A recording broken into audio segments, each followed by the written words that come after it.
अरे भाई सुभद्रा, कहाँ गए सुभद्रा? क्या बात है जी, क्यों बुला रहे हो? क्या हुआ जी, बड़े खुश लग रहे हो। लो भगवान, पहले मिठाई तो खाओ। आज बहुत खुशी का दिन है मेरे लिए, तुम्हारे लिए। अरे हाँ, क्या हुआ बताओ तो, खुशी की बात तो बताओ पहले। खुशी की बात यह है भाग्यवान कि जो हम 15 सालों से मुकदमा लड़ रहे थे, आज वो मुकदमा हम जीत चुके हैं भाग्यवान।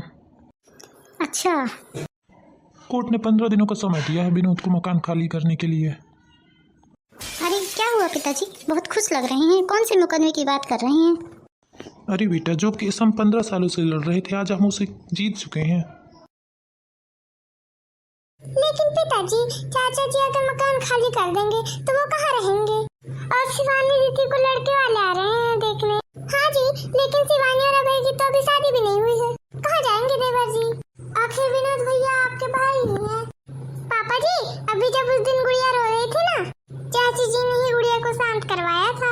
और पता है पापा जी, अभय भैया और शिवानी दीदी जब भी हमसे मिलते हैं तो हमारे पैर छूते हैं। हाँ हाँ, मेरे भी पैर छूते हैं दोनों। आप दोनों भाई भाई के झगड़े में बच्चों ने कभी दुश्मनी नहीं की। सुनिए जी, मैं आपको बता रही हूँ, देवर जी के साथ ऐसा मत करिए। आप बड़े भाई हो, पिता समान हो उनके। और सुलोचना ने अपने बच्चों को बहुत अच्छे संस्कार दिए हैं जी। आप दोनों भाई भाई की बातचीत नहीं होती तो बच्चों ने कभी हमसे बोलाचाली बंद नहीं की। हाँ पापा जी, मैं ठीक कह रही हैं। अरे पर जो फैसला 15 साल पहले हुआ है उसी का तो आज डिसीजन हुआ है। सुनिए जी, फैसला ये हुआ था, जब तक देवर जी का मकान नहीं बनता तब तक आप उन्हें घर से नहीं निकालेंगे। कम से कम उनका मकान तो बन जाने दीजिए। अभी उनकी स्थिति ऐसी नहीं है कि वो अभी नया मकान बना सके। अभी तो बच्चों की भी शादी ब्याह नहीं हुई है। अगर कल लड़के वाले शिवानी को देखने आएंगे तो भैया जी उनका कहाँ पे दिखाएंगे? शादी कहाँ से करेंगे बेचारे? पापा जी, कोई भी फैसला सोच समझ के कीजिए। हाँ जी, बहू बिल्कुल ठीक कह रही है। पैसे कौड़ी जमीन जायदाद तो यही रह जानी है, और रिश्ते बनाने के लिए पूरी उम्र लग जाती है। पैसे कौड़ी का क्या है, वो तो हाथ का मैल है। अब क्या करेंगे जी, हम कहाँ जाएंगे? इतना क्या है, जो कोर्ट का आदेश है वही तो मानना पड़ेगा। लेकिन जी, कल लड़के वाले देखने आ रहे हैं शिवानी को। करना क्या है बहू, करना क्या है बहू, मेहमानों के स्वागत की तैयारी शुरू करो। भाई हम अपने गुड़िया की शादी बहुत धूमधाम से करेंगे। प्रणाम ताऊ जी।